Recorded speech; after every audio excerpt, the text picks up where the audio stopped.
Hello students, welcome to the class. Very good evening. अभी के इस सेशन में हम लोग यूनिट नंबर सेकंड करने वाले हैं। यूनिट नंबर सेकंड आपका पेपर वन का। तो यहाँ पे मैं लिख दे रही हूँ, अभी हम लोग यूनिट नंबर टू का ये पीडीएफ है और पेपर नंबर वन होगा। यूनिट नंबर टू जो कि आपका रिसर्च का यूनिट है, रिसर्च एप्टीट्यूड का ये सेकेंड क्लास होगा आपका। ठीक है, सेकेंड क्लास है। तो लास्ट क्लास में हमने क्वालिटेटिव और क्वांटिटेटिव समझा था।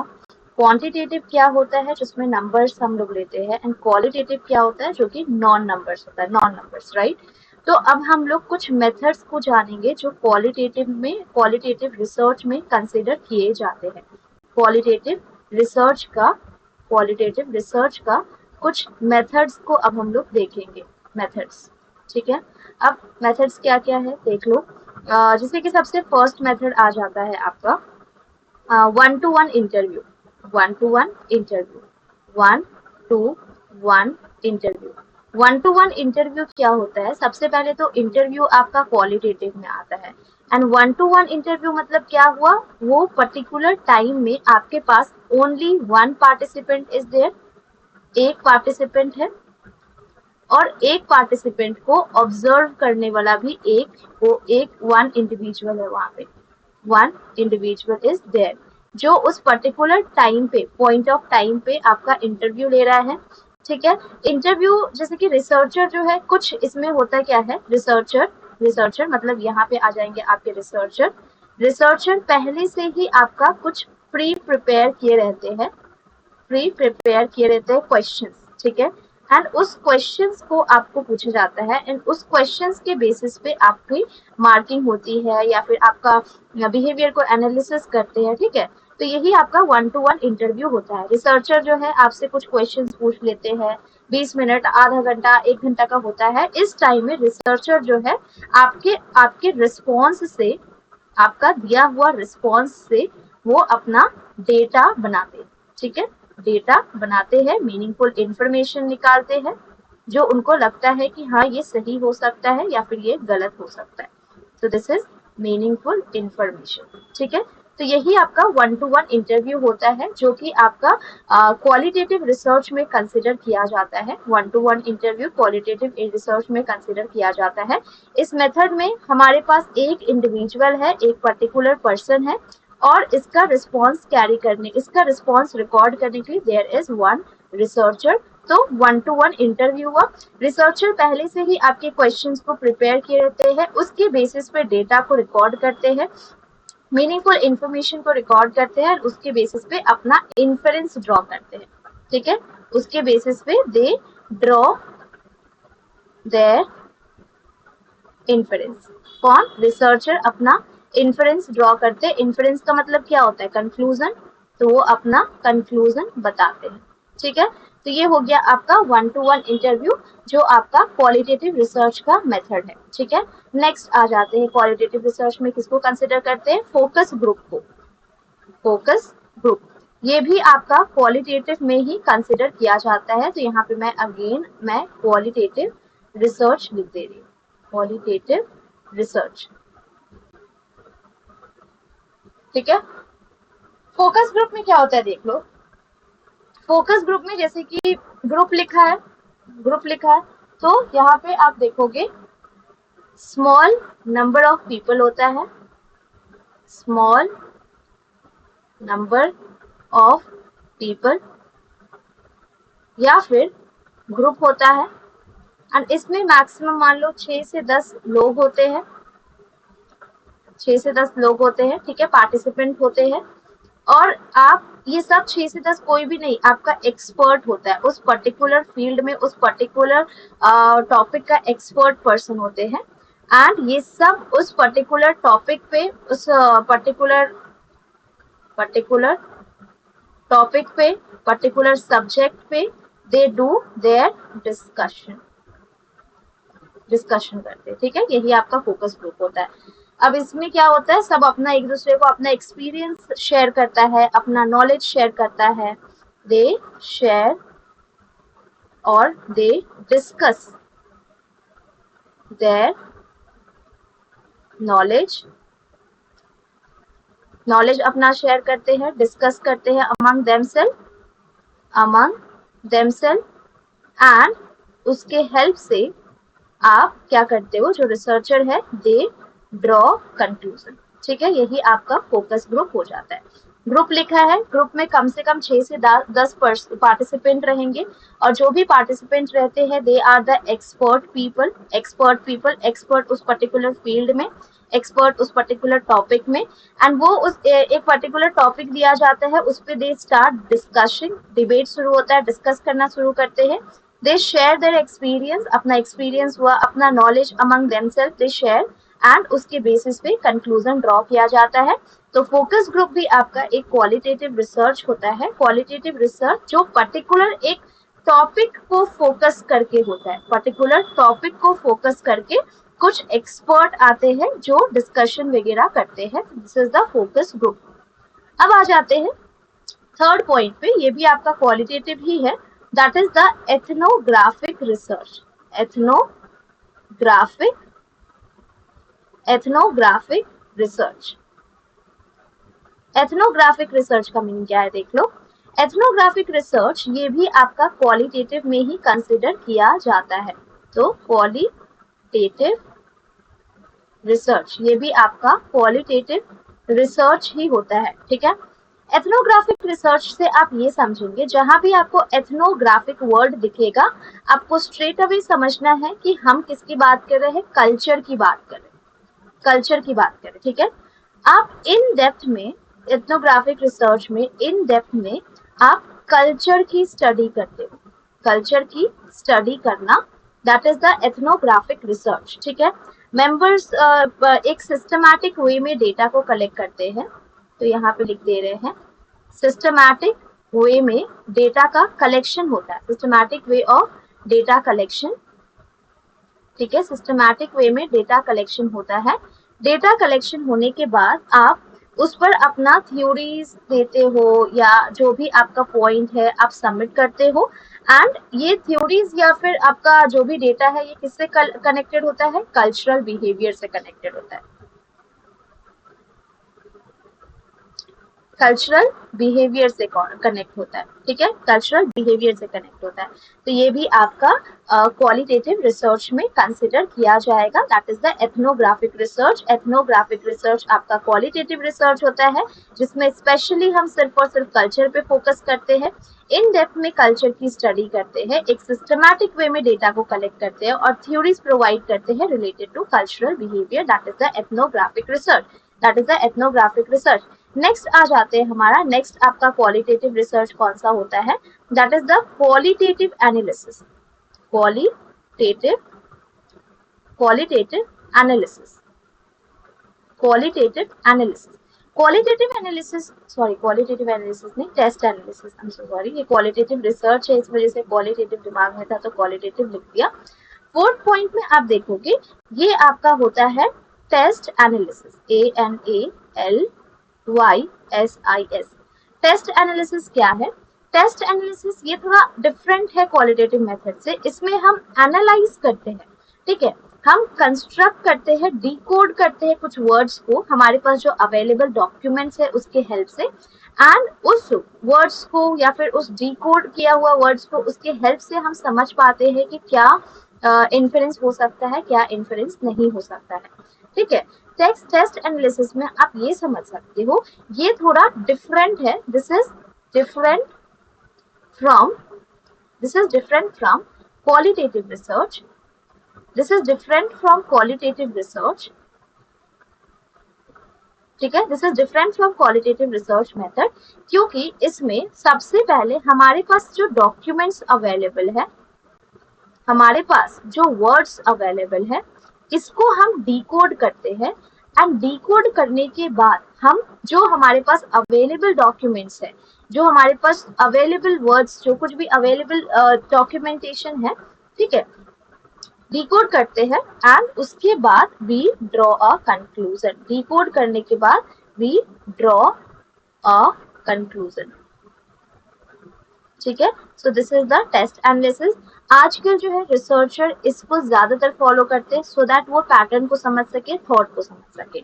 नेक्स्ट फिफ्थ पॉइंट आपका केस स्टडी पे आता है। अब किसी ने ना मुझे कमेंट में मैंने क्वेश्चन डाला था कि केस स्टडी आपका क्वालिटेटिव है या क्वांटिटेटिव है। ठीक है, ये क्वेश्चन डाला था मैंने। तो बेसिकली केस स्टडी जो है ना क्वालिटेटिव भी है क्वांटिटेटिव भी है। पर ज्यादातर अगर आपसे पूछा जाए ना तो केस स्टडी जो है ना ये आपका स्टडी आप जिस तरीके से स्टडी कर रहे हो उसके ऊपर डिपेंड करता है कि इसको हम क्वालिटेटिव में कंसिडर करेंगे या क्वांटिटेटिव में कंसिडर करेंगे। ठीक है, तो इसको अभी के लिए आप क्वालिटेटिव में ही, ये भी आपका एक क्वालिटेटिव रिसर्च में कंसिडर हो जाएगा। ठीक है, क्वालिटेटिव रिसर्च में कंसिडर हो जाएगा। केस स्टडी का मीनिंग तो आप लोग जानते ही है। अब हम आ जाते हैं क्वांटिटेटिव रिसर्च पे, QUANTITATIVE, क्वांटिटेटिव रिसर्च मेथड पे आ जाते हैं। तो क्वांटिटेटिव रिसर्च मेथड में क्या क्या होता है? सबसे पहले आपका क्वालिटेटिव तो ओवर हो चुका, सर्वे रिसर्च। सर्वे रिसर्च, सर्वे रिसर्च जो है ये आपका क्वांटिटेटिव रिसर्च होता है, क्योंकि सर्वे के हेल्प से अल्टीमेटली हम क्या करते हैं, हमें पता रहता है कि हमें कितना पॉपुलेशन को लेना है, लार्ज पॉपुलेशन को अपने रिसर्च में लेना है या फिर स्मॉल पॉपुलेशन को लेना है अपने रिसर्च में। तो क्या हम यहाँ नंबर्स का एंट्री कर रहे हैं? यस, तो आपका सर्वे रिसर्च आपका क्वांटिटेटिव में कंसिडर किया जाता है। इस मेथड में आप कुछ सर्वे क्वेश्चंस बनाते हो, सर्वे क्वेश्चंस प्रिपेयर करते हो। तो क्वेश्चंस अगेन आपका नंबर्स के फॉर्म में हो जा रहा है, नंबर्स आप कितना प्रिपेयर कर रहे हो कितना नहीं वो हो जा रहा है, तो अगेन ये क्वांटिटेटिव हो जाएगा। इसमें हम क्वेश्चंस का जो रिस्पॉन्स होता है इसके हेल्प से हम क्या करते हैं, एक मीनिंगफुल कंक्लूजन या मीनिंगफुल डेटा प्रिपेयर करते हैं। MEANING, मीनिंगफुल डेटा या फिर मीनिंगफुल कंक्लूजन प्रिपेयर करते हैं। ठीक है, कंक्लूजन प्रिपेयर करते हैं। समझ में आ गया? फिर से बता दे रही हूँ, आपका क्वांटिटेटिव रिसर्च में सर्वे रिसर्च को हम लोग क्वांटिटेटिव रिसर्च कंसिडर करते हैं, क्योंकि सर्वे में सबसे पहले तो हम लोग क्वेश्चंस प्रिपेयर करते हैं एंड क्वेश्चंस अगेन नंबर्स के फॉर्म में आ जा रहा है कि हम 10 क्वेश्चंस प्रिपेयर करें, 15, 20 कितना है कितना नहीं। नेक्स्ट इंपॉर्टेंट थिंग, इसमें हमें लार्ज पॉपुलेशन को लेना है या स्मॉल पॉपुलेशन को लेना है ये हम देखते हैं। तो दिस इज अगेन आपका क्वांटिटेटिव में कंसिडर किया जाएगा। ठीक है, अभी जो है ऑनलाइन सर्वे भी होता है, ऑनलाइन सर्वे, तो ऑनलाइन सर्वे भी आपका क्वांटिटेटिव में ही कंसिडर किया जाएगा, क्योंकि ऑनलाइन सर्वे थोड़ा ज्यादा कन्वीनियंट होता है। ईमेल के हेल्प से आप इंटरनेट पे शेयर कर सकते हो और इस मेथड में आप अपना सर्वे क्वेश्चंस के अकॉर्डिंग आप रिस्पॉन्स जो मिला है आप उससे एक मीनिंगफुल समरी या फिर मीनिंगफुल कंक्लूजन बना सकते हो। सेकेंड क्वांटिटेटिव रिसर्च में आ जाता है आपका descriptive research. Descriptive research, descriptive research, ठीक है, सेकेंड आपका क्वांटिटेटिव में डिस्क्रिप्टिव रिसर्च आ जाएगा। डिस्क्रिप्टिव रिसर्च भी आपका एक मेथड है जो क्वांटिटेटिव में कंसिडर किया जाता है, जिसके हेल्प से हम क्या करते हैं, कुछ किसी भी चीज को डिस्क्राइब करते, किसी भी सिचुएशन को डिस्क्राइब करते हैं सिचुएशन को एज इट इज। तो ये आपका क्वांटिटेटिव में कंसिडर किया जाएगा। हम पहले ऑब्जर्व कर रहे हैं कि क्या हो रहा है क्या नहीं हो रहा है, एंड उस ऑब्जर्वेशन के बेसिस पे हम अपना कंक्लूजन सबमिट करते हैं। तो ये हो जाता है आपका descriptive research. And descriptive research क्या है? डिस्क्रिप्टिव रिसर्च आपका क्वांटिटेटिव रिसर्च में कंसिडर किया जाएगा। थर्ड हो जाएगा आपका correlational research. Correlational research, correlational research. Now ये कोरिलेशनल रिसर्च क्या है देख लो। कोरिलेशनल रिसर्च जो है, यहाँ पे जो ये वर्ड आ रहा है रिलेशनल, रिलेशनल है ना, तो रिलेशनल मतलब क्या होता है, रिलेशन की बात कर रहे हैं, और जहां हम रिलेशन की बात कर रहे हैं वहां पे to or more than two variables आ जाता है, मोर देन टू वेरिएबल्स की बात हो जाती है। ठीक है, तो ये आपका कोरिलेशनल रिसर्च होता है। कोरिलेशनल रिसर्च जो है ये एग्जामिन करता है रिलेशनशिप, ठीक है, between two or more variable. यहाँ पे लिख दे रही हूँ, between two or more variable, that is the correlational research. मतलब कोरिलेशनल रिसर्च इज जस्ट, ये आपको एक रिलेशनशिप बताता है, एग्जामिन करता है relationship between two or more variable, ठीक है, two or more variable, okay. Now next हो जाता है आपका प्रॉब्लम ओरिएंटेड रिसर्च और एक हो जाता है प्रॉब्लम सॉल्विंग रिसर्च। क्या लिखा मैंने, प्रॉब्लम ओरिएंटेड रिसर्च और एक हो जाता है आपका fifth number problem solving research, problem solving research, problem oriented and problem solving. Problem oriented से नाम से ही समझ में आ रहा है कि हम एग्जैक्ट समझना चाह रहे हैं कि ये प्रॉब्लम स्टार्ट कहाँ से हुआ है, ठीक है।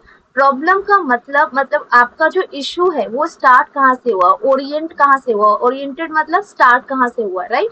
तो प्रॉब्लम ओरिएंटेड रिसर्च में हम स्टार्टिंग जानना चाहते हैं, स्टार्टिंग ऑफ प्रॉब्लम, कि आपका प्रॉब्लम स्टार्ट कहाँ से हुआ है। एंड प्रॉब्लम सॉल्विंग में जैसे कि नाम में सॉल्विंग लिखा है तो इसका नाम से ही पता चल रहा है कि हम इसमें सॉल्विंग ऑफ प्रॉब्लम की बात कर रहे हैं, ठीक है, या फिर सोल्यूशन ऑफ प्रॉब्लम की बात करें, हम कौन सा मेथड से इसको सॉल्व करने वाले हैं, ठीक है। तो ये हो गया आपका क्वांटिटेटिव रिसर्च। अब आ जाओ, देखो ये ग्राउंडेड थ्योरी क्या होता है। Grounded theory, what is the meaning of grounded theory. Grounded theory का मतलब क्या होता है। ग्राउंडेड थ्योरी मतलब समझना कि हम एकदम ग्राउंड से स्टार्ट करें, ग्राउंड से स्टार्ट करें मतलब एकदम नीचे, है ना, बेसिक से स्टार्ट करें। और जब हम बेसिक से स्टार्ट कर रहे हैं तो there is no pre existing, no pre existing theory, ठीक है, there is no pre existing theory. मतलब ग्राउंडेड थ्योरी में हमारे पास पहले से बना बनाया हुआ कोई भी थ्योरी अवेलेबल नहीं रहता है, ठीक है।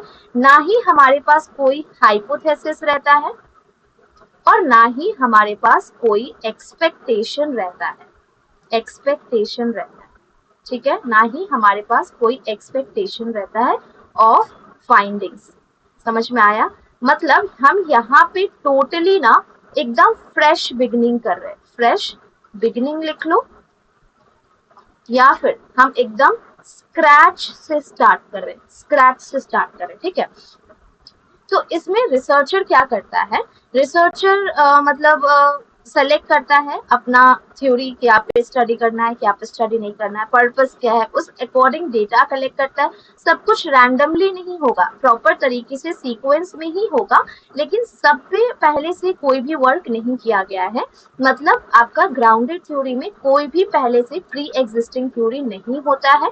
इसमें सिर्फ और सिर्फ आप स्टडी करते हो, खुद को इंगेज करते हो और साथ ही साथ आप ग्राउंडेड थ्योरी में खुद से डेटा वगैरह बनाते हो। तो इसमें रिसर्चर जो है, कोई रिसर्चर या इंडिविजुअल अपना थ्योरी सेलेक्ट करता है, ठीक है, थ्योरी सेलेक्ट करता है, पर्पस सेलेक्ट करता है, ओके, एंड उसके अनुसार डेटा को कलेक्ट करता है एंड एनालाइज करता है डेटा को, ठीक है, एनालाइज करता है डेटा को एंड उसके अकॉर्डिंग वो आगे बढ़ता है। तो इसका कीवर्ड यही था कि ग्राउंडेड थ्योरी में there is no pre existing theory, मतलब पहले से कोई आपके पास थ्योरी नहीं होता है, ना ही कोई हाइपोथेसिस होता है, ना ही कोई एक्सपेक्टेशन होता है फाइंडिंग का।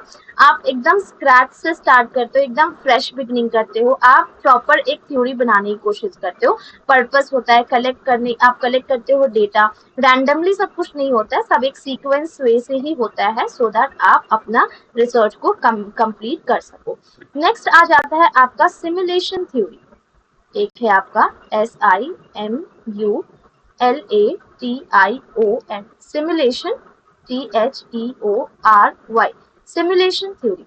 अब ये सिमुलेशन थ्योरी क्या होता है, देखो, अब इंडस्ट्री में, साइंस में, एजुकेशन में रिसर्चर जो है या फिर टीचिंग टेक्निक भी बोल लो, या फिर अलग अलग ऐसा लाइक इवेंट या कंडीशंस जिसमें ना हमें कुछ रूल्स, रिलेशनशिप या फिर कुछ ऐसे प्रोसीजर बनाना होता है जिसके अकॉर्डिंग हम एक नया सिचुएशन सेट कर पाए, न्यू रूल्स बना पाए एंड फर्दर उसको हम सिमुलेशन में प्रोसीड कर सके। मतलब सिमुलेशन मतलब होता ये है कि इसमें हम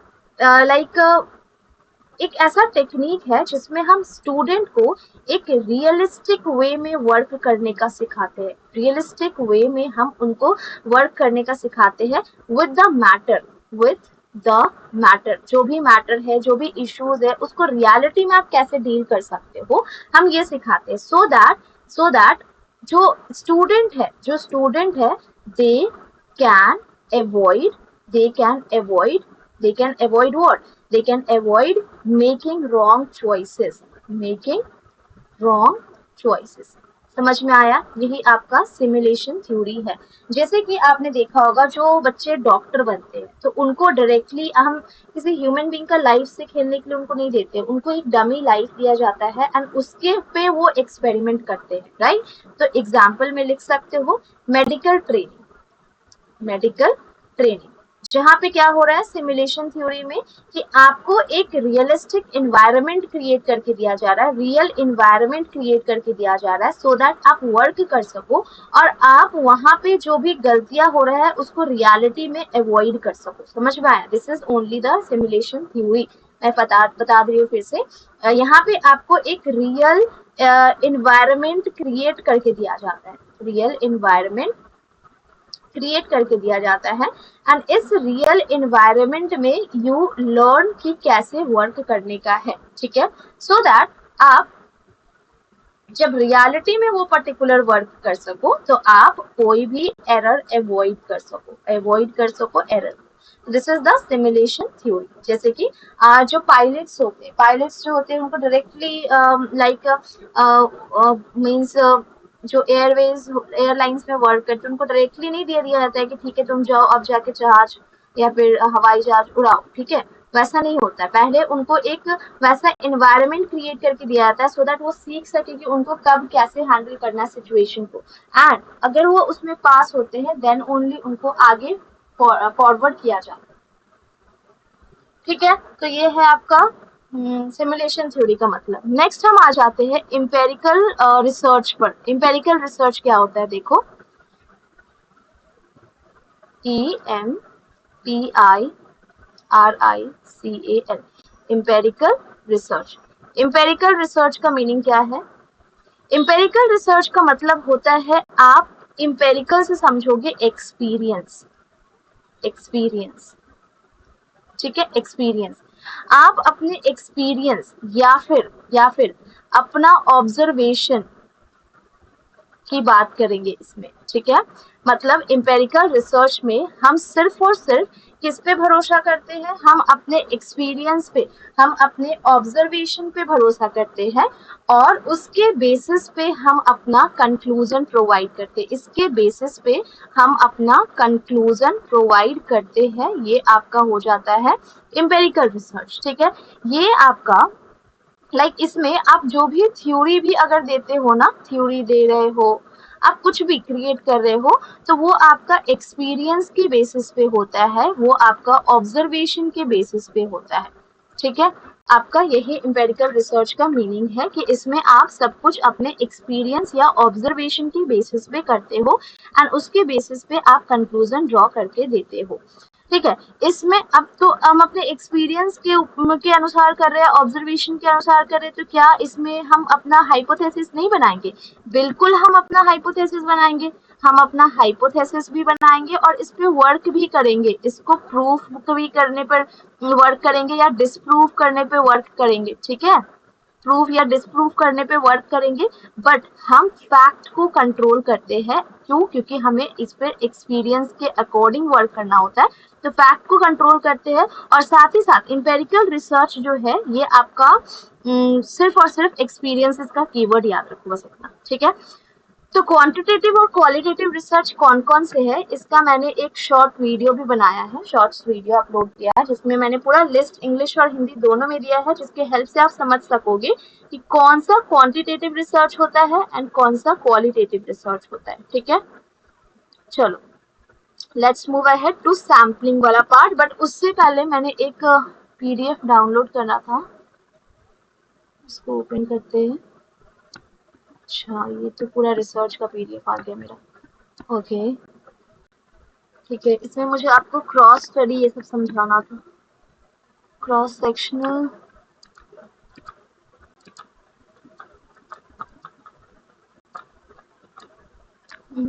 चलो ठीक है, इसी में से मैं आपको सैम्पलिंग, इसके हेल्प से ही सैम्पलिंग को समझा देती हूँ। सैम्पलिंग,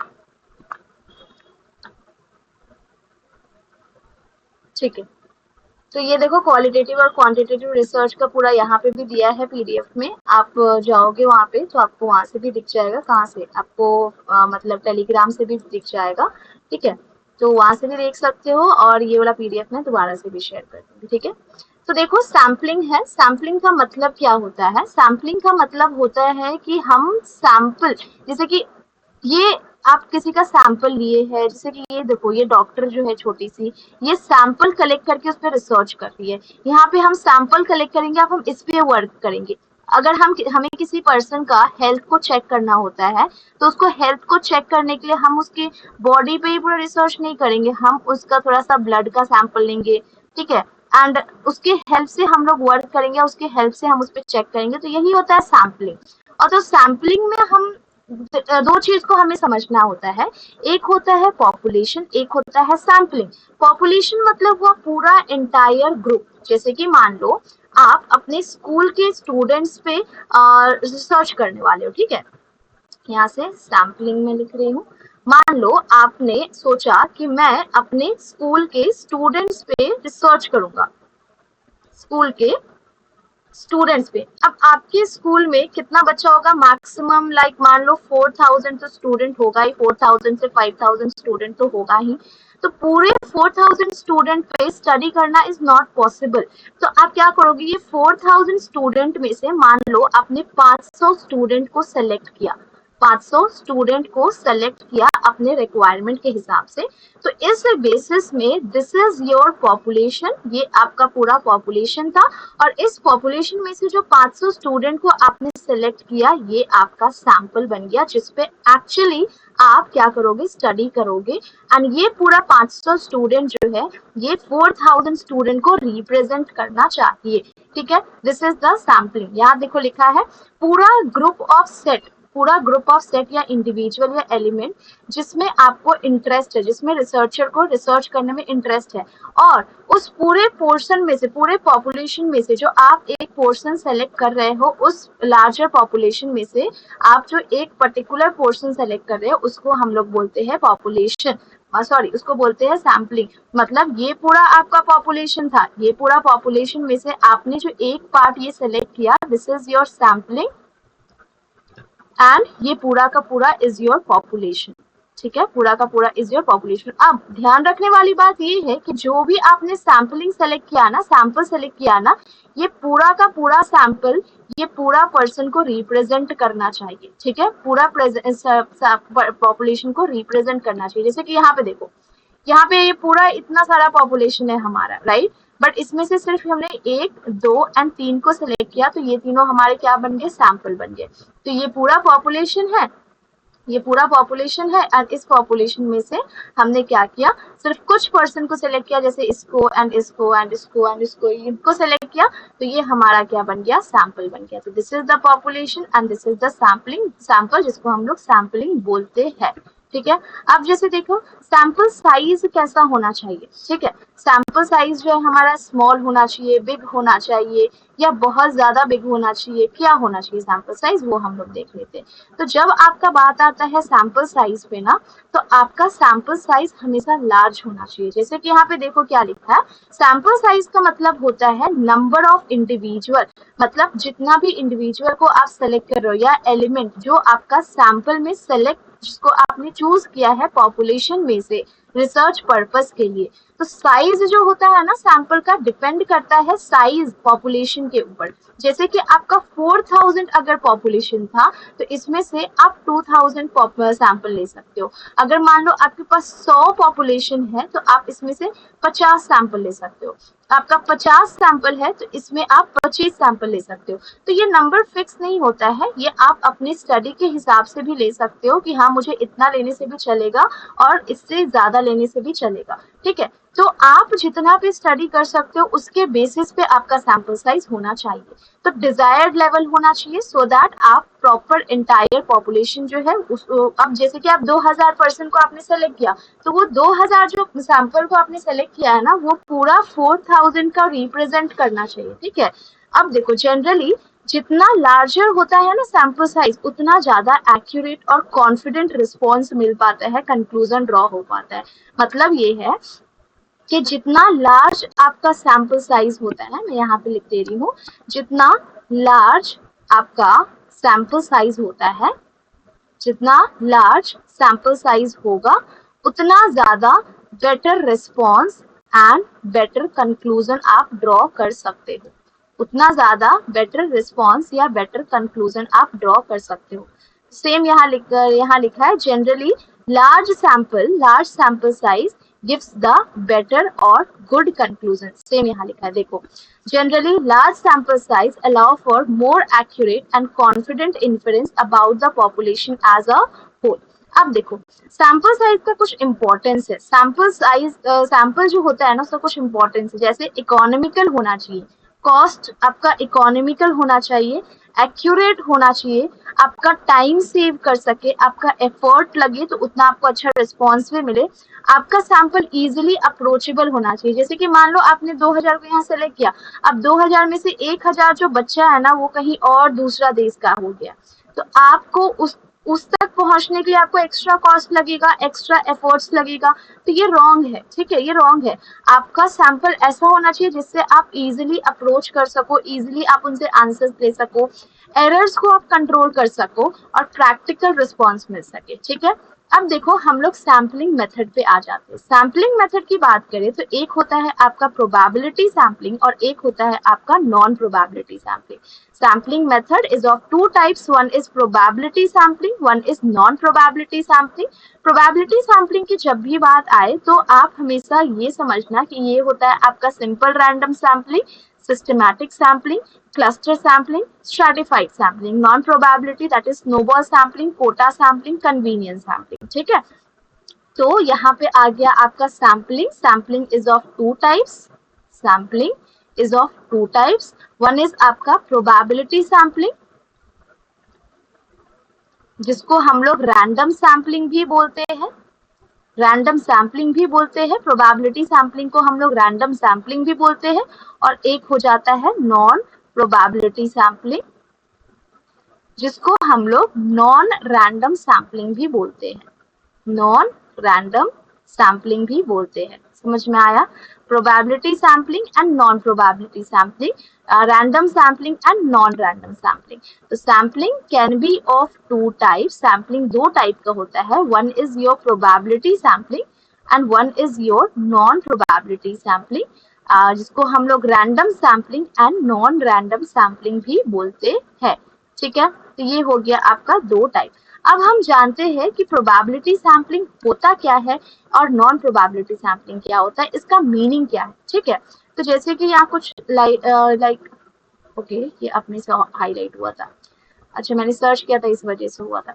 चलो अब मैं आपको प्रोबेबिलिटी सैम्पलिंग और नॉन प्रोबेबिलिटी सैम्पलिंग का मीनिंग बता देती हूँ। ठीक है, अब जैसे कि प्रोबेबिलिटी में मैंने क्या बोला कि इसको रैंडम सैम्पलिंग भी बोलते हैं। रैंडम मतलब क्या होता है, क्या मैं किसी को भी अपने सैंपल में सेलेक्ट कर सकती हूँ? यस, मैं सेलेक्ट कर सकती हूँ। तो सेम यहाँ पे मीनिंग देखोगे कि प्रोबेबिलिटी सैम्पलिंग, जिसको हम लोग रैंडम सैम्पलिंग भी बोलते हैं, और रैंडम मतलब क्या होता है, रैंडमली किसी को भी सेलेक्ट कर देना। मतलब प्रोबेबिलिटी सैम्पलिंग में हर एक यूनिट को, हर एक एलिमेंट को, जो भी आपके पॉपुलेशन में आते हैं, सभी के पास इक्वल चांस होता है आपका सैंपल का सिलेक्शन बनने का, आपका सैंपल का पार्ट बनने का। इसका मतलब ये होता है कि हर एक मेंबर के पास, आपके पॉपुलेशन में जितने भी मेंबर्स है,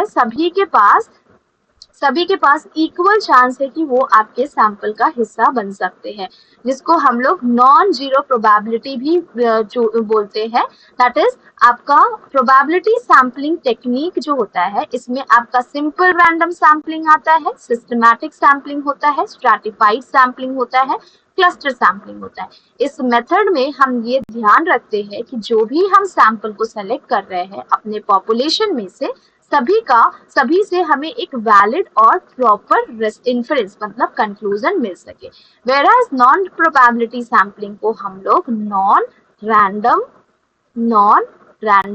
सैम्पलिंग भी बोलते हैं। अब ये नॉन रैंडम सैम्पलिंग क्या होता है? तो देखो, नॉन प्रोबेबिलिटी सैम्पलिंग टेक्निक, इसमें हम गारंटी नहीं देते हैं कि हर एक एलिमेंट के पास इक्वल चांस होता है सेलेक्ट होने का, सैंपल का पार्ट बनने का, ठीक है, प्रोबेबिलिटी सैम्पलिंग के जैसा।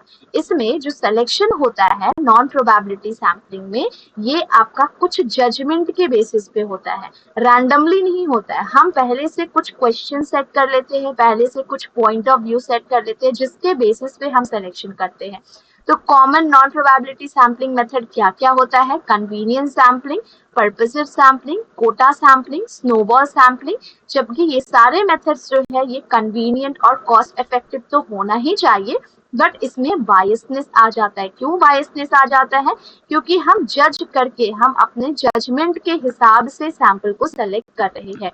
मैं यहाँ पे डायग्राम बना के बताती हूँ। जैसे मान लो मेरा ये पूरा पॉपुलेशन है, ठीक है, पॉपुलेशन है, ओके, पूरा मेरा ये पॉपुलेशन है। अब मैंने क्या किया, अपने पॉपुलेशन में से रैंडमली इसको ले लिया, रैंडमली इनको भी ले लिया, रैंडमली इनको भी ले लिया एंड इनको भी ले लिया। तो मैंने क्या कोई यहाँ पे क्वेश्चन सेलेक्ट किया था, क्वेश्चन के बेसिस पे सिलेक्शन किया है? नहीं, मैंने रैंडमली किसी को भी लिया। क्या मेरे पास कोई क्वेश्चन था जिसके बेसिस पे मैंने सिलेक्शन किया है? नो। क्या मेरे पास कोई पहले से कोई जजमेंट था जिसके बेसिस पे मैंने सिलेक्शन किया है? नो, मैंने रैंडमली किसी को भी ले लिया। तो दिस इज आपका प्रोबेबिलिटी सैम्पलिंग। ये क्या हो जाता है? ये आपका प्रोबेबिलिटी सैम्पलिंग हो जाता है। अब मान लो मैंने क्लास 10 में, मान लो ये भी आपका क्लास 10 का ही स्टूडेंट था और ये भी आपके क्लास 10 के ही स्टूडेंट है, तो मैंने इसमें क्या डिसाइड किया, क्लास 10 में मैंने ये डिसाइड किया अब कि मैं सिर्फ उसी स्टूडेंट्स को लूंगी जिनका मार्क्स अक्सर 90 प्लस आता है। तो क्या मैंने यहाँ पे एक क्राइटेरिया बना दिया, जिस क्राइटेरिया के बेसिस पे मैं अपने सैंपल में सेलेक्ट करने वाली हूँ सबको? यस, मैंने क्राइटेरिया बना दिया। और जब मैंने क्राइटेरिया बना दिया तो मुझे देखना होगा क्या ये बच्चे का मार्क्स 90 प्लस हमेशा आता है। अगर आता है तो yes, you can be the part of my sample. अब मान लो ये बच्चे का नहीं आता है तो इसको मैं नहीं लूंगी। अब मैं नेक्स्ट पे फॉरवर्ड करती हूँ, इसको देखती हूँ क्या इसको हमेशा 90 से ज्यादा मार्क्स आता है? यस, तो इसको मैं अपने सैंपल का हिस्सा बना लिया मैंने, ठीक है। इसको देखा क्या ये मेरा सैंपल का हिस्सा बन सकता है, उसके लिए मुझे सबसे पहले ये क्राइटेरिया देखना होगा, ये मैच कर रहा है यानी क्या इसको 90 प्लस हमेशा मार्क्स आता है। अगर आता है तो ठीक है, तुम आ जाओ, नहीं आता है तो मत आओ। तो यहाँ पे मैंने एक क्राइटेरिया सेट किया है जिसके बेसिस पे मैं सिलेक्शन कर रही हूँ, जिसकी वजह से ये आपका नॉन रैंडम सैम्पलिंग बन जाता है, जिसको हम लोग नॉन प्रोबेबिलिटी सैम्पलिंग भी बोल सकते हैं। नॉन प्रोबेबिलिटी सैम्पलिंग जिसमें हम क्या कर रहे हैं, जजमेंट कर रहे हैं। और अगर हम जजमेंट कर रहे हैं मतलब हम बायस्ड हो रहे हैं, जिसको हम लोग बोलते हैं बायसनेस। तो नॉन प्रोबेबिलिटी सैम्पलिंग में आपका बायसनेस आ जाता है, ठीक है। अब हम आ जाते हैं यहाँ रिसर्च वाले पेज पे, ठीक है। अब देखो प्रोबेबिलिटी सैम्पलिंग में आपका क्या क्या सैम्पलिंग आता है। आपसे लास्ट एग्जाम में भी पूछा गया था कि कौन सा प्रोबेबिलिटी सैम्पलिंग का पार्ट है, कौन सा प्रोबेबिलिटी सैम्पलिंग का नहीं पार्ट है। लास्ट एग्जाम मतलब क्या, जो अभी जो एग्जाम कैंसिल हुआ है ना, जो आपका ऑफलाइन हुआ था जून में, वो एग्जाम की बात करें। उस एग्जाम में आपसे पूछा गया था कि कौन सा आपका प्रोबेबिलिटी सैम्पलिंग है, कौन सा नॉन प्रोबेबिलिटी सैम्पलिंग है। आपको सिंपली यही आइडेंटिफाई करना था। मतलब इस पेज से जो शीट अभी आपके सामने है, इस शीट से आपको 2 मार्क्स के क्वेश्चन आए थे। प्रोबेबिलिटी सैम्पलिंग में आपका आ जाता है simple random sampling, systematic sampling, stratified sampling, cluster sampling, multi stage sampling, multi phase sampling. तो इसको हम लोग क्या नाम दिए हैं पता है? S cube Q, simple random, systematic sampling, stratified sampling. C for cluster, S cube C M2, ठीक है, या फिर M square C S cube, ऐसे करके भी याद कर सकते हो। अब नेक्स्ट नॉन प्रोबेबिलिटी में convenience sampling, judgmental sampling, purposive sampling, quota sampling, snowball sampling. That means PQSJC, ठीक है। अब हम सबको एक एक करके देख लेते हैं कि ये सबका मीनिंग क्या होता है, इस सबको कहते क्या है, इस सबका मीनिंग क्या है। जैसे कि सिंपल रैंडम सैम्पलिंग की बात करूं तो सिंपल रैंडम सैम्पलिंग जो होता है आपका, ये प्रोबेबिलिटी सैम्पलिंग में कनेक्ट होता है, जहां पे सिंपली हम लोग क्या कर रहे हैं, रैंडमली किसी को भी पिक कर ले रहे हैं। जैसे यहाँ पे देखो, ये पूरा मेरा पॉपुलेशन है। अब मैंने रैंडम मेथड को फॉलो करते हुए रैंडमली किसी को भी अपना रिसर्च का, अपना सैंपल का हिस्सा बना लिया। जैसे मैंने रैंडमली इसको यहाँ से उठा के अपना रिसर्च का हिस्सा बना लिया, इसको यहाँ से उठा के रिसर्च का हिस्सा बना लिया, इसको यहाँ से उठा के अपना रिसर्च का हिस्सा बना लिया। तो मैं क्या कर रही हूँ, रैंडमली सबका सिलेक्शन कर रही हूँ, और जब मैं रैंडमली किसी का भी सिलेक्शन करती हूँ तब वो मेरा सिंपल रैंडम सैम्पलिंग में आएगा। जैसे कि यहाँ पे देखो सिंपल रैंडम सैम्पलिंग का मीनिंग क्या लिखा है, ये आपका फर्स्ट ऑफ ऑल एक प्रोबेबिलिटी सैम्पलिंग होता है, जहाँ पे मेंबर्स के पास, मतलब पॉपुलेशन में जितने भी मेंबर्स है सभी के पास इक्वल चांस है कि वो मेरा सैंपल का हिस्सा बन सकते हैं, वो मेरे सैंपल में सेलेक्ट हो सकते हैं। तो first of all random selection हो रहा है, हम रैंडमली नंबर जनरेट कर रहे हैं, या फिर मान लो मैंने क्या बोला कि रैंडमली जो भी पर्सन सेकेंड नंबर पे आ रहा है वो मेरा सैंपल का हिस्सा बन जाएगा। अब मुझे क्या पता सेकेंड नंबर पे कौन आ रहा है कौन नहीं आ रहा है, तो मैंने रैंडमली हर एक सेकेंड पर्सन को अपना सैंपल का हिस्सा बना लिया, ठीक है। तो that is also a simple random sampling, जहाँ पे मैं रैंडमली किसी को भी पिक कर ले रही हूँ। क्या यहाँ पे कोई भी बायसनेस हो रहा है? नहीं, कोई बायसनेस नहीं हो रहा। क्या हम एक पैटर्न को फॉलो करें? नो, हम कोई पैटर्न को फॉलो नहीं करें, क्योंकि हम रैंडमली किसी को भी ले रहे हैं तो कोई भी पैटर्न फॉलो नहीं करें। यहाँ जो सैंपल को मैं सेलेक्ट कर रही हूँ, रैंडम एक नंबर जनरेट कर रही हूँ मैं, जैसे कि सेकेंड नंबर, एंड उसके बेसिस पे जो भी इंडिविजुअल सेकेंड नंबर पे आ रहे हैं उसको मैं अपना सैंपल का हिस्सा बना दे रही हूँ। तो ये मेथड ये ध्यान रखता है कि हर एक इंडिविजुअल के पास जो भी पॉपुलेशन में है सभी के पास इक्वल चांस रह सके, इक्वल अपॉर्चुनिटी हो सके कि वो मेरा सैंपल का हिस्सा बन सके, ठीक है। और ये इसमें हर एक किसी को प्रॉपरली चांस दिया जाता है कि आप मेरा सैंपल का हिस्सा बन सको। तो ये पर्टिकुलरली यूजफुल कब होता है? जब हमारे पास होमोजीनियस और इजीली एक्सेसिबल डेटा होता है। मतलब यहाँ पे समझने का कोशिश करो, जब मैंने बात किया सिंपल रैंडम सैम्पलिंग का, तो सिंपल रैंडम सैम्पलिंग आपका बेनिफिशियल कब होगा? सिंपल रैंडम सैम्पलिंग बेनिफिशियल तब होगा जब आपका डेटा इज होमोजीनियस।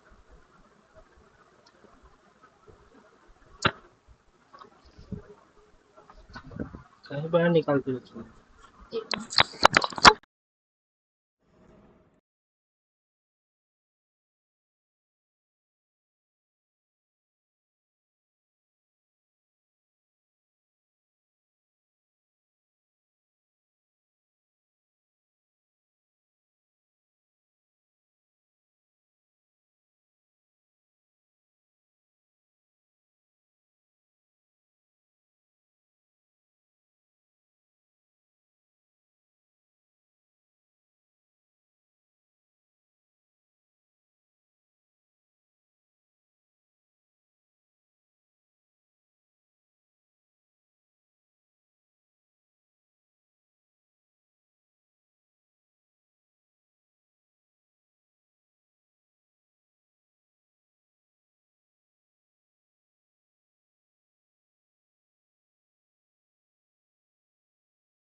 ठीक है, सिंपल रैंडम सैम्पलिंग समझ में आया। सिंपल रैंडम सैम्पलिंग कब यूजफुल होता है, कब बेनिफिशियल होता है? जब आपके पास जो पॉपुलेशन है वो पॉपुलेशन होमोजीनियस होते हैं।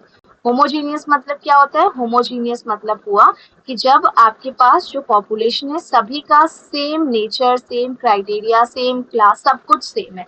अब जैसे मान लो आपको जैसे कि स्टडी करना है किसी भी नेचर पे, ह्यूमन बीइंग के नेचर पे, तो आप पर्टिकुलर एक एज ग्रुप के पीपल को लोगे, ठीक है। तो एज ग्रुप सभी जो है सेम होना चाहिए, सो दैट आप रैंडमली किसी को भी पिक कर सको। तो यही सेम लाइन यहाँ पे लिखा है कि ज्यादा ये यूजफुल तब होता है जब पॉपुलेशन आपका होमोजीनियस होता है, साथ ही साथ इजीली एक्सेसिबल होता है। नेक्स्ट, आपका नेक्स्ट पे आ जाते हैं, that is a stratified sample. Stratified sampling मतलब देखो क्या होता है, सबसे पहले हम पॉपुलेशन में से एक ग्रुप बनाते हैं, ठीक है। वेट, ओके, तो इसको थोड़ा स्मॉल कर दे रही हूँ, छोटा कर दे रही हूँ ताकि आपको दिख सके, ठीक है। तो देखो स्ट्रैटिफाइड सैम्पलिंग में क्या होता है, सबसे पहले हमारा ये पॉपुलेशन था, ये पॉपुलेशन में से सबसे पहले मैंने क्या किया, स्ट्रैटा बनाया। स्ट्रैटा मतलब क्या होता है, ग्रुप बनाया। ग्रुप, जैसे ये हो गया आपका ग्रुप 1, ये हो गया आपका ग्रुप 2, ये हो गया ग्रुप 3 एंड ये हो गया group 4।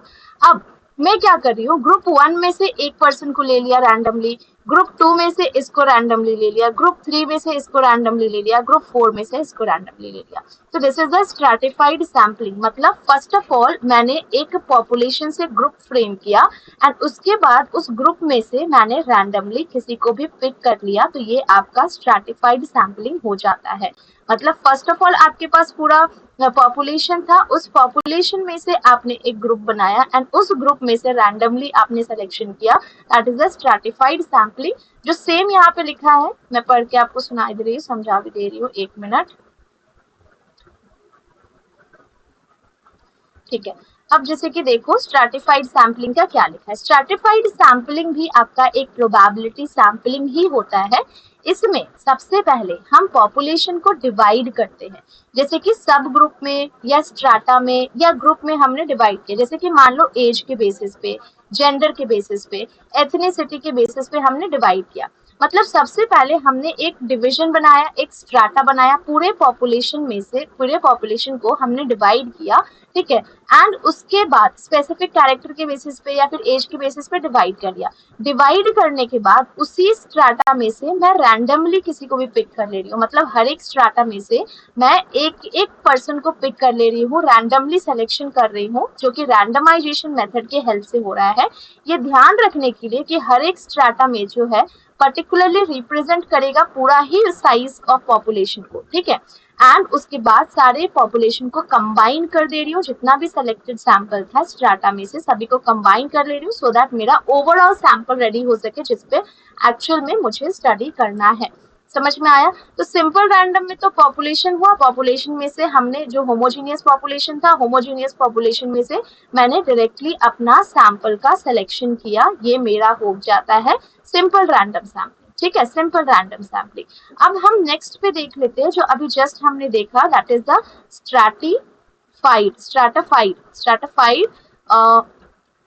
Stratified random sampling, random sampling. अब इसमें क्या होता है समझ लो, स्ट्रैटिफाइड रैंडम सैंपलिंग में सबसे पहले फर्स्ट ऑफ ऑल आपके पास पूरा पॉपुलेशन है एंड ये पॉपुलेशन आपके पास क्या होता है, होमोजीनियस है, हीट्रोजीनियस होता है, हीट्रोजीनियस होता है, ठीक है।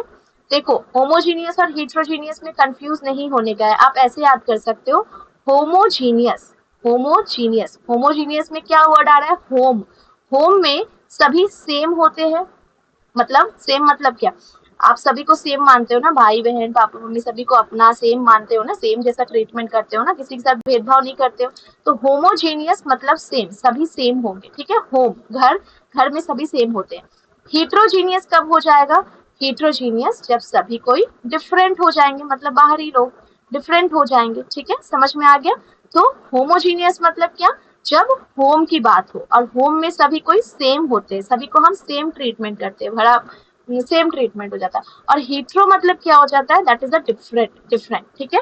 तो सेम थिंग यहाँ लिखा है, जब आपके पास होमोजीनियस होता है देन आप सिंपल रैंडम सैम्पलिंग करते हो, एंड जब स्ट्रैटिफाइड होता है मतलब पॉपुलेशन जो है that is heterogeneous, population that is heterogeneous, तो सबसे पहले आप इस पॉपुलेशन में से एक स्ट्रैटा बनाओगे, स्ट्रैटा मतलब हो गया आप एक ग्रुप बनाओगे, ठीक है, अलग अलग ग्रुप बनाओगे एंड उसके बाद उस ग्रुप में से आप सैंपल रेडी करोगे, सैंपल रेडी करोगे, और जो सैंपल रेडी करोगे वो आप रैंडमली सिलेक्शन करके करोगे, ठीक है, रैंडमली सिलेक्शन करके करोगे, that is the stratified sampling.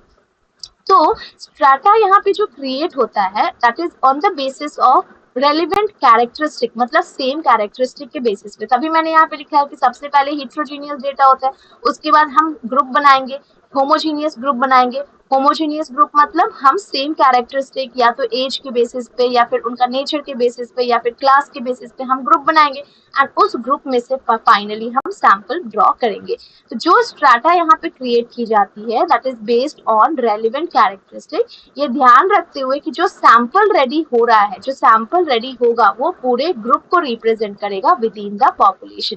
हर एक मेंबर इसमें से देखो, हर एक मेंबर मतलब पूरे पॉपुलेशन में से हर एक मेंबर को जो है वो हर एक मेंबर बिलोंग करता है ग्रुप मतलब स्ट्राटा से, ओवरलैप नहीं होना चाहिए बस, ठीक है। हम इसमें ओवरलैप अवॉइड करना चाहते हैं और सिंपली रैंडमली सेलेक्ट करते हैं सैंपल को अदर रैंडमाइजेशन मेथड के हेल्प से, जो हर एक स्ट्राटा में से एक एक सैंपल को सेलेक्ट करना होता है। ये मेथड ये इंश्योर करता है कि हर एक सब ग्रुप में से जो भी पॉपुलेशन को सेलेक्ट करे वो रिप्रेजेंट करना चाहिए पूरा सैंपल को, ठीक है, and making it useful when there is a significant difference between population on certain characteristic. तो यही आपका था स्ट्रैटिफाइड सैम्पलिंग का मतलब।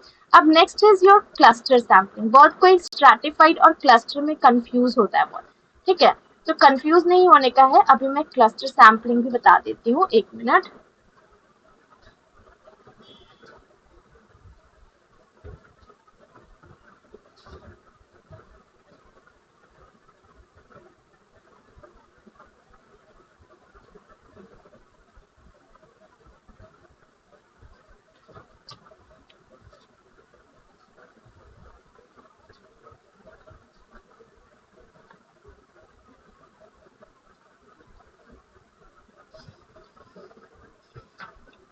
ठीक है, तो यहाँ पे जो हम लोग क्लस्टर सैम्पलिंग की बात कर रहे हैं, क्लस्टर सैम्पलिंग भी आपका एक प्रोबेबिलिटी सैम्पलिंग ही है, ठीक है, प्रोबेबिलिटी सैम्पलिंग ही है।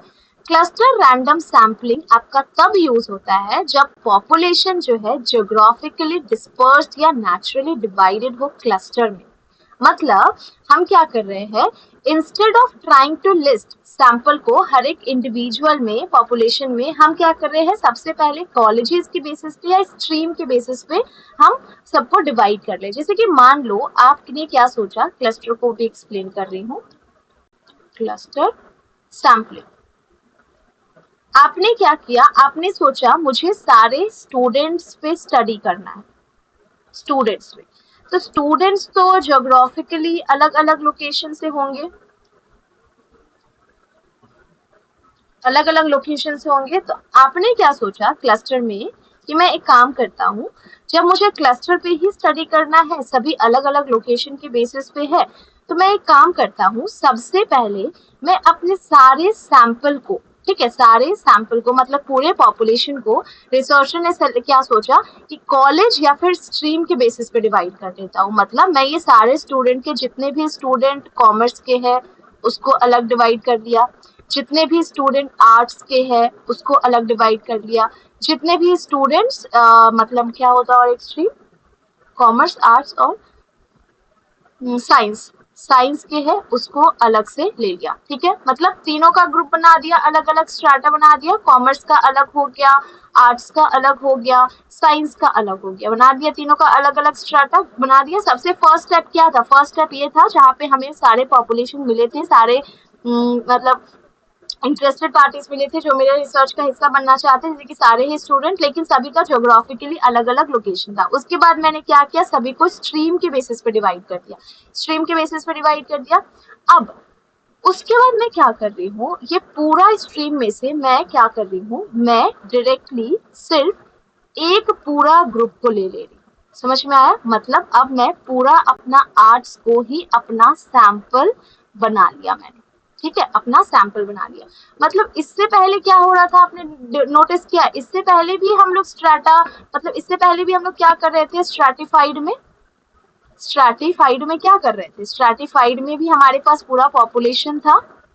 अब पॉपुलेशन को हमने क्या किया, अलग अलग स्ट्राटा में डिवाइड किया, strata 1, strata 2, strata 1, strata 2 and मान लो ये स्ट्राटा 3 हुआ, ठीक है। अब और एक स्ट्राटा बना लेते हैं, स्ट्राटा 4, स्ट्राटा 4। इसके बाद हम क्या कर रहे थे, इसी स्ट्राटा में से एक पर्सन को यहाँ से ले लिया, एक पर्सन को यहाँ से ले लिया, एक पर्सन को यहाँ से ले लिया, एक पर्सन को यहाँ से ले लिया, ये आपका स्ट्रैटिफाइड में हो रहा था। बट क्लस्टर में क्या हो रहा है, क्लस्टर में हम लोग सेम कर रहे हैं, जैसे कि पहले आपके पास पॉपुलेशन था, पॉपुलेशन में से आपने क्या किया, POPULATION, पॉपुलेशन आया, पॉपुलेशन में से आपने पहले एक स्ट्राटा बनाया, दूसरा स्ट्राटा बनाया, बट यहाँ पे स्ट्रैटा वर्ड नहीं यूज करके हम क्या कर रहे हैं, क्लस्टर वर्ड यूज कर रहे हैं। क्या वर्ड यूज करें, क्लस्टर।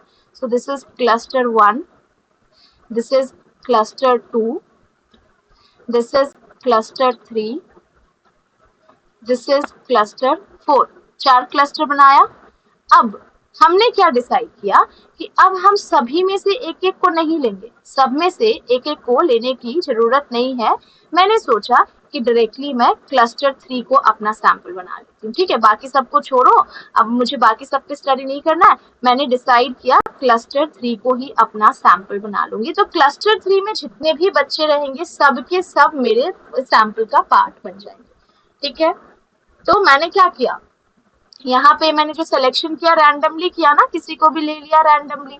ठीक है, तो this is also the probability sampling. वही यहाँ पे लिखा है, जैसे कि मान लो आपको सेलेक्ट करना है 100 पार्टिसिपेंट को फ्रॉम पूरे यूनिवर्सिटी में से।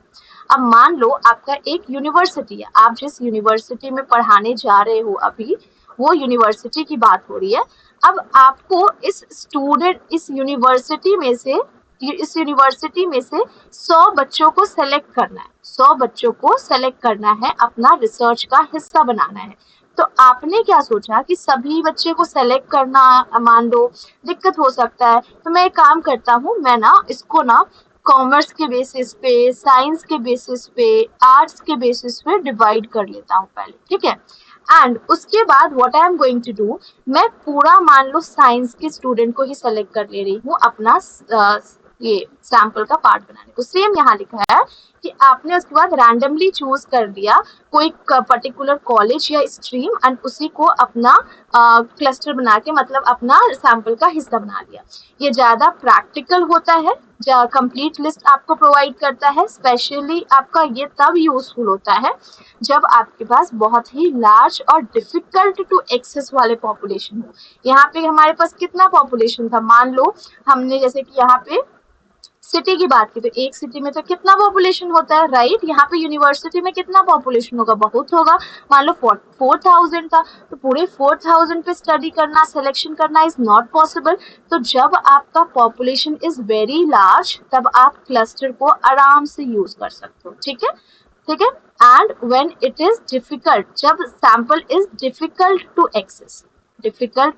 एक्सेस, तब भी आप क्लस्टर को आराम से यूज कर सकते हो। ठीक है, it is important to ensure, ये ध्यान रखना है हमें कि क्लस्टर चोजन, जो भी आप क्लस्टर को सेलेक्ट कर रहे हो, जैसे कि यहाँ पे जो भी क्लस्टर को हमने सेलेक्ट किया, जैसे कि क्लस्टर नंबर 3 को सेलेक्ट किया यहाँ पे, और यहाँ पे क्लस्टर नंबर साइंस को सेलेक्ट किया हमने।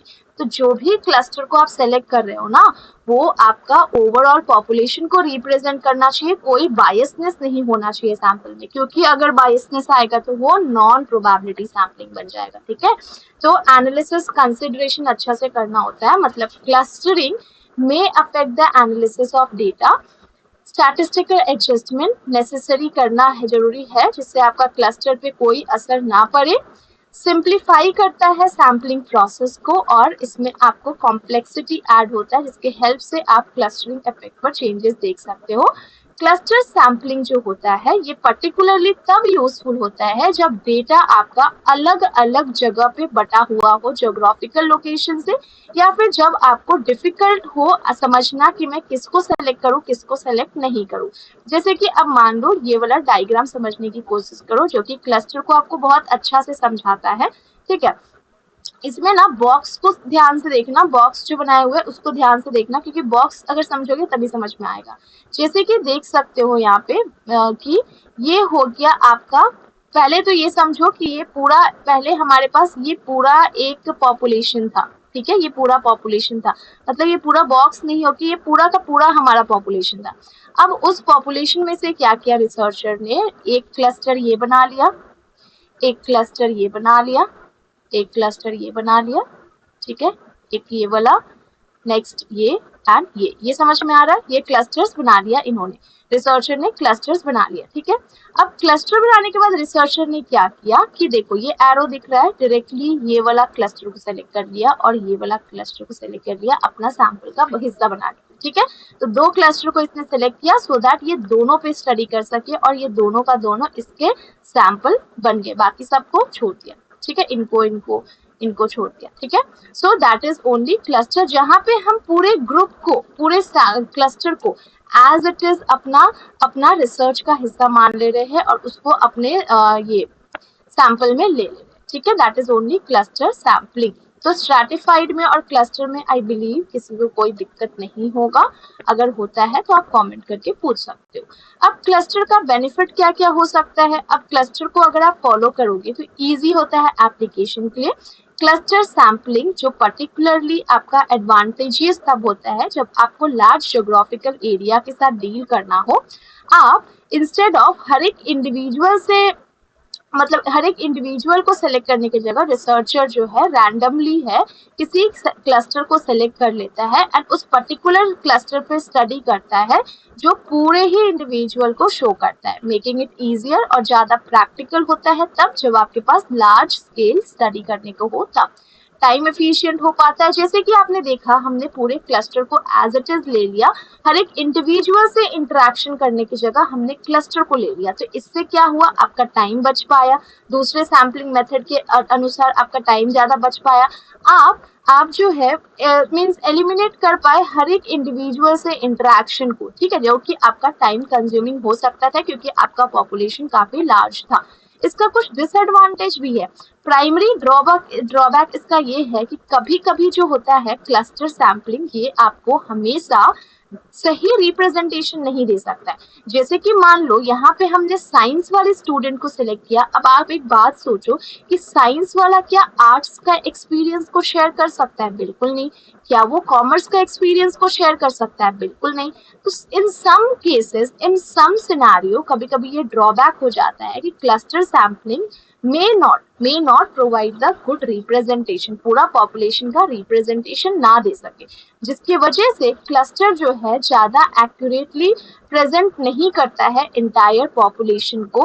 अगर क्लस्टर जो है सेलेक्ट आप कर रहे हो, अगर आपने प्रॉपरली सेलेक्ट नहीं किया और प्रॉपरली वो पूरा पॉपुलेशन का रिप्रेजेंटेटिव नहीं हुआ, देन आपको एरर आ सकता है, सैम्पलिंग एरर हो सकता है, जस्ट मैंने अभी आपको बताया, ठीक है।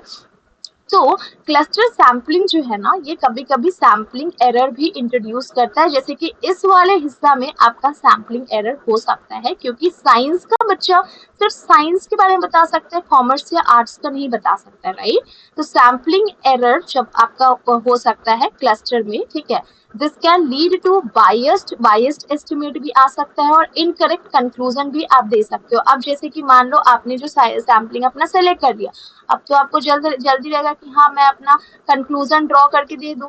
तो कई बार रिसर्चर क्या करते हैं, कंक्लूजन में चेंजेस भी कर देते हैं, कंक्लूजन में अपने अकॉर्डिंग डेटा को ऐड भी कर देते हैं, जो कि गलत है, ठीक है, पॉपुलेशन पैरामीटर्स के अकॉर्डिंग रॉन्ग है। ओवरलैप होता है कोई कोई सिनारियोज में जहां पे सेम इंडिविजुअल बिलोंग नहीं करते मल्टीपल क्लस्टर को, तो sampling frame if these individuals are included more than one cluster time, अगर एक से ज्यादा बार आपके क्लस्टर में आ गए तो डुप्लीकेशन हो सकता है, स्क्यूनेस हो सकता है डेटा में, जिसकी वजह से आपको काउंटिंग में थोड़ा ध्यान देना हो सकता है, ठीक है, चलो उतना इंपॉर्टेंट नहीं है, ये सब समझ में आ गया होगा।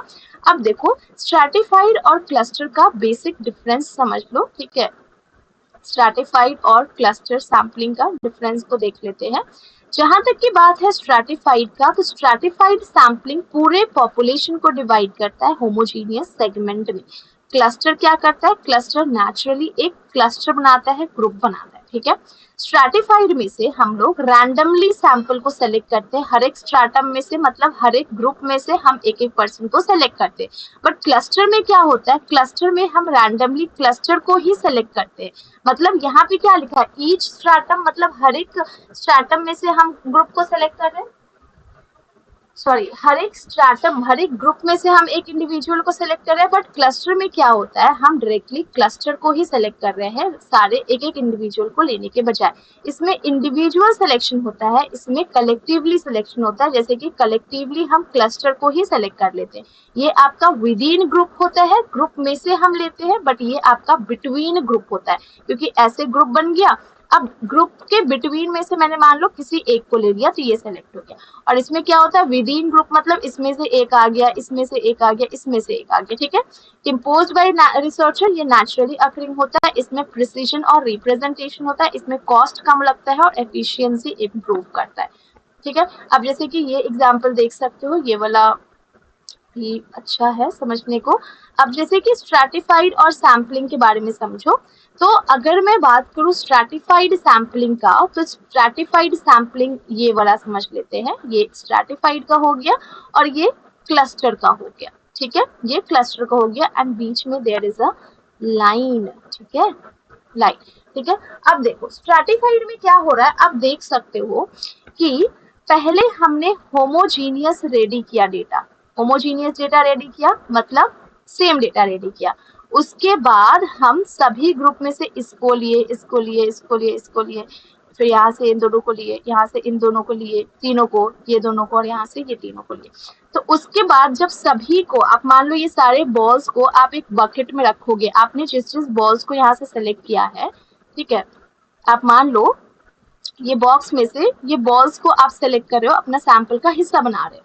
तो पहले तो ये सारे ब्राउन बॉल्स थे, ये सारे ब्लू बॉल्स दिख रहे हैं, ये सारे पिंक के पिंक बॉल्स दिख रहे हैं, ये सब के सब ऑरेंज बॉल्स दिख रहे हैं, मतलब ये बॉक्स को देख रहे हो ना, ये बॉक्स की बात कर रही हूँ, ये सब के सब रेड बॉल्स है, ये रेड बॉल्स हुए, ये सब के सब आपके ग्रीन बॉल्स हुए। तो ये बॉक्स में देखो, ठीक है, ये बॉक्स में ये सब सेम कलर का बॉल्स रखा हुआ है, मतलब ये पहले होमोजीनियस हुआ। अब मैंने क्या किया, हर एक बॉक्स में से एक एक, दो दो, तीन तीन बॉल्स उठा लिया और सबको मैं जब एक बकेट में रखूंगी तो क्या मेरे पास मल्टीपल कलर्स के बॉल्स हो जाएंगे, मतलब ये आपका उसके बाद हीट्रोजीनियस बन जाएगा, यस, उसके बाद हीट्रोजीनियस बन जाएगा।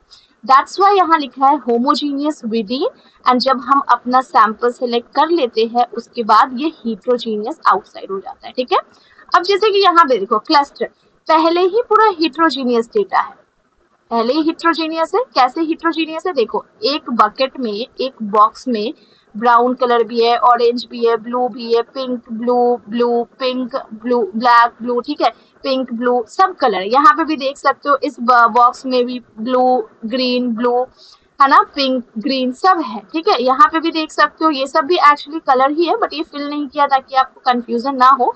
अब मैं क्या कर रही हूँ, आपका ये हीट्रोजीनियस डेटा को मैंने देखा कि पूरा डेटा हीट्रोजीनियस है, अब मैंने क्या किया, हीट्रोजीनियस विद इन है, पहले हीट्रोजीनियस है, उसके बाद जब मैंने अपने क्लस्टर को सेलेक्ट किया तो ये होमोजीनियस हो जाएंगे, क्यों, क्योंकि अब मैं इसको एज इट इज सेलेक्ट किया, इसको एज इट इज सेलेक्ट किया, अब ये होमोजीनियस इस वजह से हो जाएगा क्योंकि कलर्स देखो मैच हो जाएंगे, ठीक है।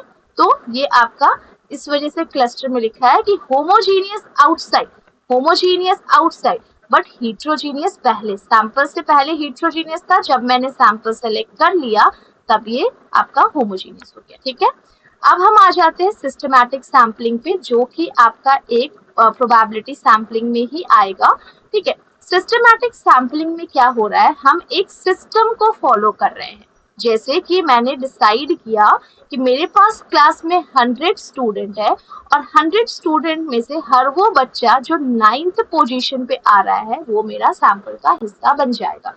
अब मुझे नहीं पता कि हर एक 9th पोजीशन पे कौन से बच्चे आ रहे हैं, है ना, मुझे नहीं मालूम है ये बात, रैंडमली कोई भी आ सकता है, तो ये आपका हो जाएगा सिस्टमैटिक सैम्पलिंग, जिसमें आप देखोगे हर एक nth इंडिविजुअल जो है पॉपुलेशन में से आपका सैंपल का हिस्सा बन रहा है।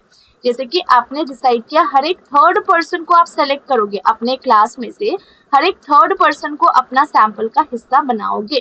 तो सिस्टमैटिक सैम्पलिंग एक मेथोडोलॉजिकल अप्रोच को फॉलो करता है, जहां हर एक एवरी मेंबर, सारे मेंबर के पास इक्वल चांस होता है रेगुलर इंटरवल पर आपके सैंपल का हिस्सा बनने का।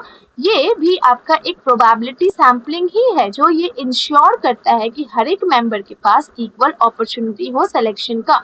हम एक रेगुलर इंटरवल पर सिलेक्शन करते हैं, हर एक इंडिविजुअल को जिसको हम सेलेक्ट कर रहे हैं एक फिक्स्ड इंटरवल पर सेलेक्ट करते हैं, जैसे कि एवरी nth इंडिविजुअल, सभी को इक्वल अपॉर्चुनिटी दी जाती है। इस मेथड में हर एक मेंबर के पास इक्वल अपॉर्चुनिटी रहता है सिलेक्शन होने का, स्ट्रेट फॉरवर्ड होता है, हमने स्ट्रेट फॉरवर्ड बता दिया कि हम 9th वाले पोजीशन को लेंगे, ठीक है। अब मुझे नहीं पता कि कौन 9 पे आ रहा है। जैसे कि मान लो एक क्लास में 30 बच्चा है और हमने डिसाइड किया कि जो भी बच्चा 5th पोजीशन पे आता है वो मेरा सर्वे का हिस्सा बनेगा। तो यहाँ पे एक सिस्टमैटिक अप्रोच को हम फॉलो कर रहे हैं, जहाँ पे हम जो रिप्रेजेंटेशन कर रहे हैं पूरे क्लास का, एक सैम्पलिंग प्रोसेस को सिंप्लीफाई कर रहे हैं नंबर देके। सिस्टमैटिक सैम्पलिंग जो होता है ये आपको एक स्ट्रक्चर्ड वे प्रोवाइड करता है, जहाँ पे जो आप सैंपल का सिलेक्शन कर रहे हो वो इंश्योर करता है फेयरनेस एंड प्रॉपर तरीके से होना चाहिए। जैसे कि यहाँ पे देख लो, यहाँ पे ये पूरा आपका सिस्टमैटिक सैम्पलिंग का ही एग्जाम्पल है। क्या हो रहा है यहाँ पे आप देखो, ये पूरे बच्चे हैं यहाँ पे, ठीक है, बच्चे बूढ़े सब है यहाँ पे। तो ये आपका हीट्रोजीनियस डेटा भी है, ठीक है, हीट्रोजीनियस डेटा हुआ, ठीक है। तो मैंने क्या डिसाइड किया कि मैं ना हर एक वो बच्चा जो 3rd पोजीशन पे आ रहा है मैं उसको सेलेक्ट करूंगी। तो ये 3rd पोजीशन पे इसको ले लिया, 3rd पोजीशन पे ले लिया, 3rd पोजीशन पे ले लिया, मतलब मेरा सैंपल ये तीनों बन गया। तो ये यहाँ पे हम एक सिस्टम को फॉलो कर रहे हैं, that's why this is systematic sampling.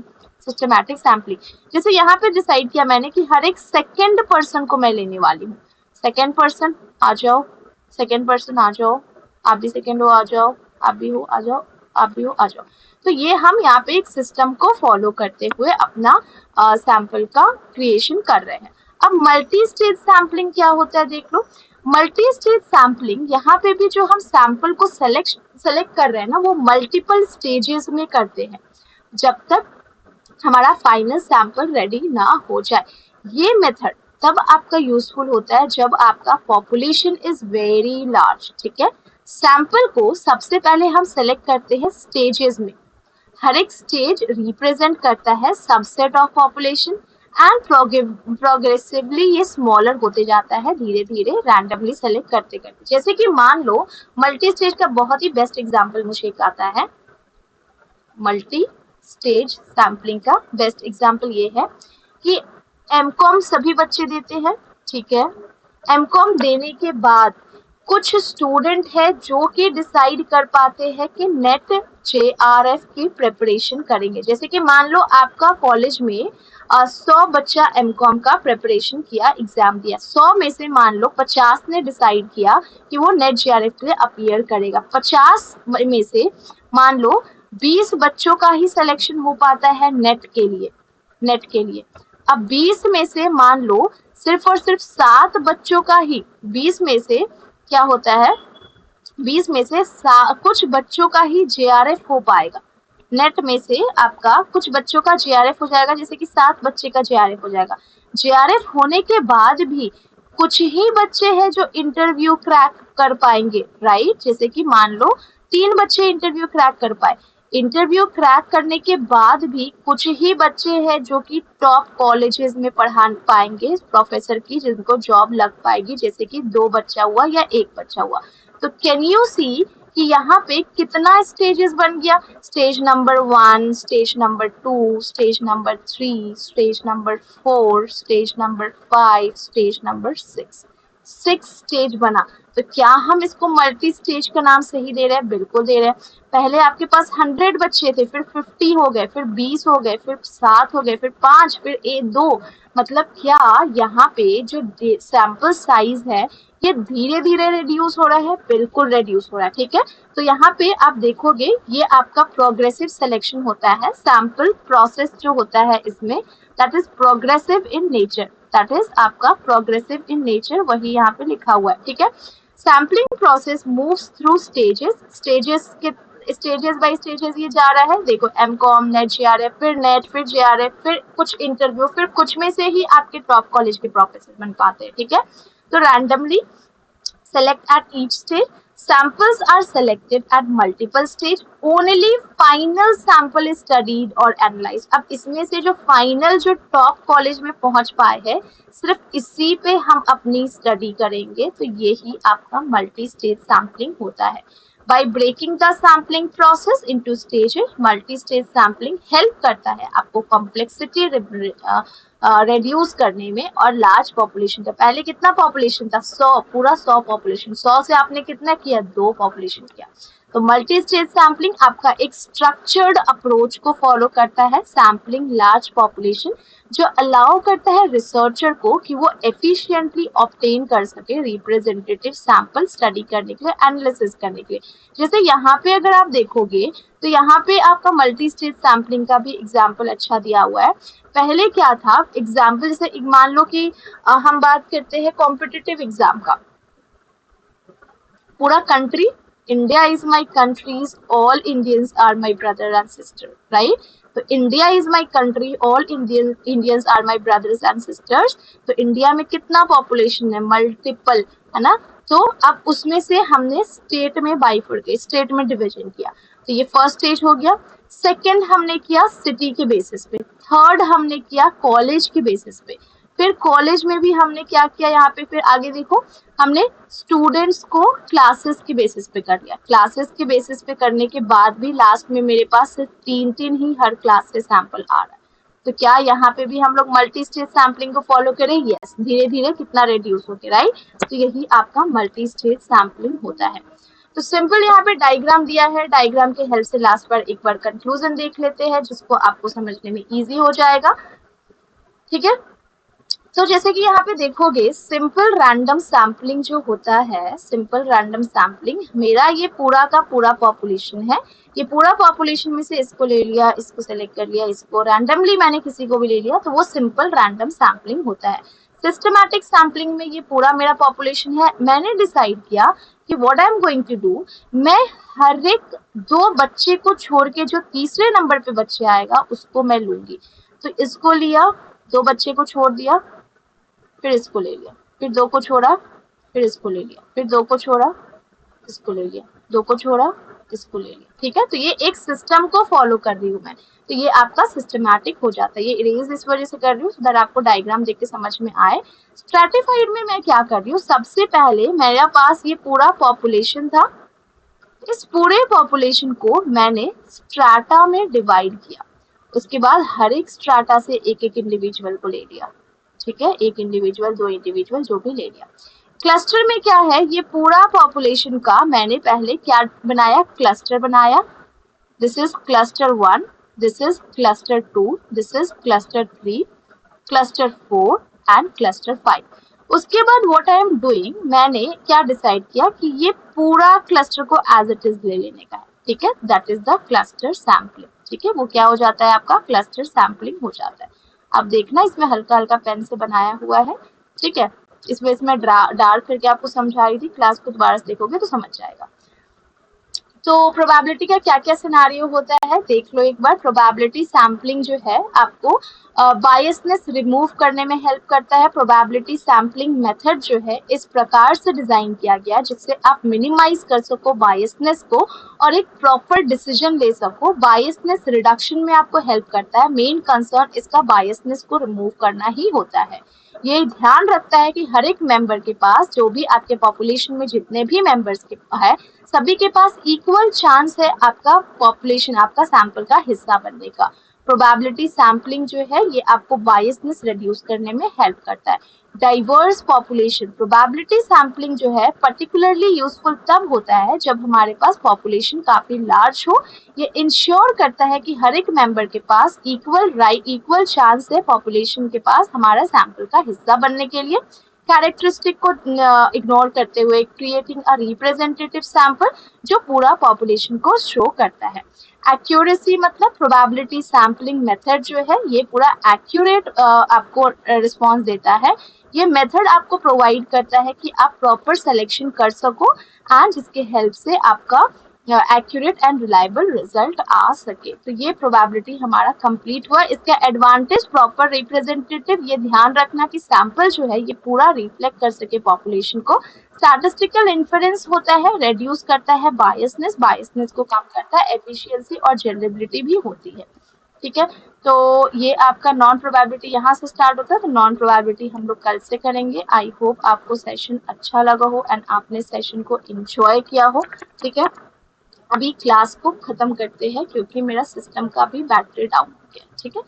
तो अब मैं नेक्स्ट रिकॉर्ड करके आगे का क्लास आपको डाल दूंगी, देख लेना सेक्शन लेक्चर को, वॉच कर लेना, ठीक है। चलो, thank you so much for joining everyone, thank you so much for watching my video. WhatsApp पे ज्वाइन कर लो, टेलीग्राम पे ज्वाइन कर लो, सब्सक्राइब कर लो, बेल आइकन को प्रेस कर दो सो दैट सारी अपडेट्स आपको मिल सके।